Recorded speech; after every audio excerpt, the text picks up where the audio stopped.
दोस्तों, दुख और तकलीफ़ें किसके जीवन में नहीं होती।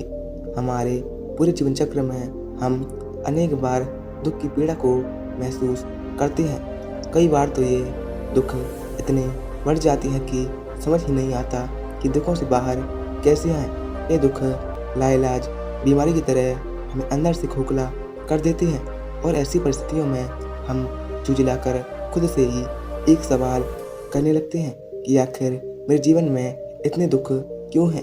क्या कारण है इन दुखों का? और अगर ये दुख हमारे जीवन का हिस्सा है भी, तो दुख के समय में खुद को शांत कैसे रखें? कैसे लड़ें इन दुखों से? ऐसे ही बहुत सारे प्रश्न एक दुखी और परेशान व्यक्ति के मन में चलती रहती हैं। लेकिन गौतम बुद्ध की आज यह कहानी आपको आपके सभी प्रश्नों के उत्तर देंगी। अगर आप इस कहानी का भाव समझ गए तो यकीनन आप अपने दुखों से छुटकारा पा सकते हैं। दोस्तों, एक गांव में एक व्यक्ति रहता था। व्यक्ति अपने दुखों से बहुत परेशान था। वह अपने दुखों से बाहर आने का बहुत प्रयास करता, किंतु वह सफल नहीं हुआ। फिर एक दिन उसके एक मित्र ने उसे बताया कि तुम्हें अपनी समस्याओं के समाधान के लिए महात्मा बुद्ध के पास जाना चाहिए। वे तुम्हारी सभी समस्याओं का हल कर देंगे। बस फिर क्या था, व्यक्ति महात्मा बुद्ध से मिलने के लिए चढ़ पड़ा। अंततः वह महात्मा बुद्ध के पास पहुंचा और उन्हें प्रणाम करके बोला, हे बुद्ध, मेरी जिंदगी में इतने दुख क्यों हैं? इतनी तकलीफें क्यों हैं? व्यक्ति की बातें सुनकर महात्मा बुद्ध बोले कि बताओ, तुम्हें कौन सा दुख है? व्यक्ति ने कहा, अपने कितने दुख आपको बताऊं? मेरी पूरी जिंदगी दुखों से भरी हुई है। ऐसा लगता है कि जैसे खुश होने के लिए मेरे पास कुछ है ही नहीं। जो मेरे रिश्ते हैं, उन रिश्तों से भी मैं दुखी हूँ और मेरे शरीर में भी बीमारियाँ होती रहती हैं। एक के पीछे एक दुख होता ही रहता है। वह व्यक्ति आगे कहता है, ना मैं अपने रिश्तों से खुश हूँ, ना मैं अपने परिवार से खुश हूँ, ना मैं अपने मन से खुश हूँ और ना ही अपनी ज़िंदगी से खुश हूँ। लगता है ऐसी ज़िंदगी होने से अच्छा है कि मर जाऊँ, कोई मतलब ही नहीं जीने का। व्यक्ति जब बोलते बोलते रुक गया, तब महात्मा बुद्ध ने उस व्यक्ति से पूछा कि बताओ, तुम्हारे इन सभी दुखों का क्या कारण है? व्यक्ति बोला, मैं आपके पास इसलिए तो आया हूँ कि आप मुझे बताएं कि मेरी ज़िंदगी में इतने दुख क्यों हैं, इन सब का क्या कारण है। यदि मैं जानता कि मेरे दुखों का कारण क्या है, तो मैं उस कारण का उपाय स्वयं ही कर लेता। महात्मा बुद्ध मुस्कुराए और उस व्यक्ति से बोले, तुम जरा गहराई से सोचो, विचार करो और देखो कि कहाँ है तुम्हारा दुख, क्या कारण हो सकता है। उस व्यक्ति ने बहुत सोचा, लेकिन उसे कुछ समझ नहीं आया। जब उसे कुछ समझ नहीं आया तो बुद्ध ने उत्तर दिया, तुम्हारे सारे दुखों का कारण तुम स्वयं ही हो। तुम्हारे मन की आसक्ति है, तुम्हारे मन का मोह है। तब व्यक्ति अचंभित होकर बुद्ध से बोला, मैं समझा नहीं कि मेरे मन का मोह मेरे सारे दुखों का कारण कैसे हो सकता है। तब महात्मा बुद्ध ने उसे 3 छोटी छोटी कहानियाँ सुनाई। एक दिन जंगल के किनारे एक पेड़ पर एक व्यक्ति बिना सोचे समझे चिपक कर चिल्लाने लगा।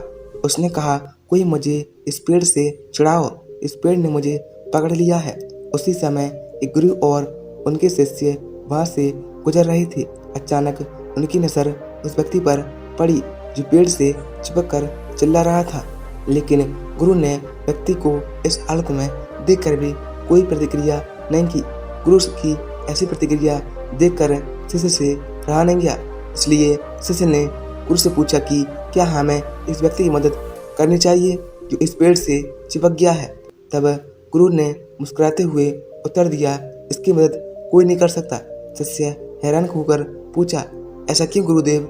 गुरु ने विचार करते हुए कहा, इस व्यक्ति ने खुद ही पेड़ को पकड़ लिया है और जिस इंसान ने भी खुद किसी चीज को पकड़ा हुआ है, उसे कौन छुड़ा सकता है, उसे कौन बचा सकता है? इसे तो मैं भी नहीं बचा सकता। अपनी पहली कहानी खत्म करने के बाद गौतम बुद्ध उस व्यक्ति से बोले, जिस तरह उस व्यक्ति ने खुद इस पेड़ को पकड़ा हुआ था, वैसे ही तुमने भी सारे दुखों को खुद ही पकड़ा हुआ है और ऐसी परिस्थिति में मैं भी तुम्हें बचा नहीं सकता। फिर महात्मा बुद्ध उसे दूसरी कहानी सुनाते हैं जो कि एक मकड़ी के बारे में है। गौतम बुद्ध इस कहानी में बताते हैं कि एक मकड़ी जो दिन रात मेहनत करके खुद के लिए जाल बुनती है, बस वो जाला बुनती जाती है और एक दिन ऐसा आता है जब जाला बुनते बुनते वह खुद उसमें फंस जाती है। वह उस जाले से बाहर आने की बहुत कोशिश करती है, लेकिन चाह कर भी उस जाले से बाहर नहीं निकल पाती। ऐसे ही तुमने भी अपने खुद के जाल बना रखे हैं। तुमने अपनी ज़िंदगी में न जाने कितने रिश्ते बनाए हैं, न जाने कितनों से मुँह लगाया है, कितनों को अपना माना है, और उनमें मुँह रखने के कारण आज वो तुम्हें दुख दे रहे हैं, अर्थात तुम खुद ही अपने दुख का कारण बन जाते हो। फिर महात्मा बुद्ध ने उस व्यक्ति को तीसरी कहानी सुनाई। एक पात्र में भरे हुए शहद में एक उड़ती हुई मक्खी गिर जाती है। जब वह मक्खी उस पात्र में गिरती है तो मीठे मीठे शहद के रस में बहुत आनंद आता है। मीठे शहद का आनंद लेते लेते वह बहुत प्रसन्न होती रहती है। उसे लगता है कि अगर वह चाहे तो थोड़ा शहद का रस लेकर वहाँ से उड़ भी सकती है, लेकिन वह उड़ती नहीं है और थोड़ी देर बाद ही वह उस रस में इतना डूब जाती है, इतना खो जाती है कि वो वहाँ से उड़ना ही नहीं चाहती और बस उस रस को लेते लेते उसके पंख उसी शहद में फंस जाते हैं। फिर जब तक उसका पेट भरता है वह पूरी तरह से उस शहद में फंस जाती है। वह वहाँ से निकलने की बहुत कोशिश करती है, आगे जाती है, पीछे जाती है, दाएं जाती है, बाएं जाती है, अर्थात वह उसी शहद में फंस रह जाती है। ऐसे ही तुमने भी अपनी ज़िंदगी में जिन रिश्तों में आनंद लिया, सुख लिया, शुरू में तो वह तुम्हें बहुत आनंद आया, लेकिन आज वही रिश्ते तुम्हें दुख दे रहे हैं। ऐसे ही जब कोई व्यक्ति स्वास्थ्य की परवाह ना करते हुए स्वादिष्ट रसों के पीछे पड़कर कुछ भी खाने लगता है तो आगे चलकर उसका शरीर खराब हो जाता है, उसके शरीर में रोग आ जाता है। ऐसे ही जब मन संसार से बहुत सारी आशाएं कर लेता है, प्रेरणाएं कर लेता है, तो उनके मन में लोभ आ जाता है। फिर चाहे कितना भी धन मिलता रहे, उसकी तृप्ति कभी भी नहीं होती। फिर एक दिन ऐसा आता है कि व्यक्ति के जीवन में दुख का जन्म होता है और फिर व्यक्ति अपने दुख से परेशान होकर तड़पता रहता है। इसके बाद वह महात्मा बुद्ध से एक और प्रश्न पूछता है। वह बुद्ध से कहता है कि हे बुद्ध, अब मैंने अपने दुखों को समझ लिया है, कृपया कर मुझे अब कोई उपाय बताएं जिससे कि मैं इन दुखों से बाहर आ सकूं। महात्मा बुद्ध बोले कि अगर तुम अपने सभी दुखों से बाहर निकलना चाहते हो तो अपने मन को मोह और वासना से ऊपर उठाकर प्रेम और संतोष से भर दो, क्योंकि इसके हृदय में प्रेम और संतोष का दिया जल गया, उसके मन में मोह और वासना से जन्मे दुख का सारा अंधकार ही दूर हो जाता है। हालांकि यह बात कहने में बहुत ही आसान हो सकती है, लेकिन इसे करना बहुत मुश्किल हो सकता है।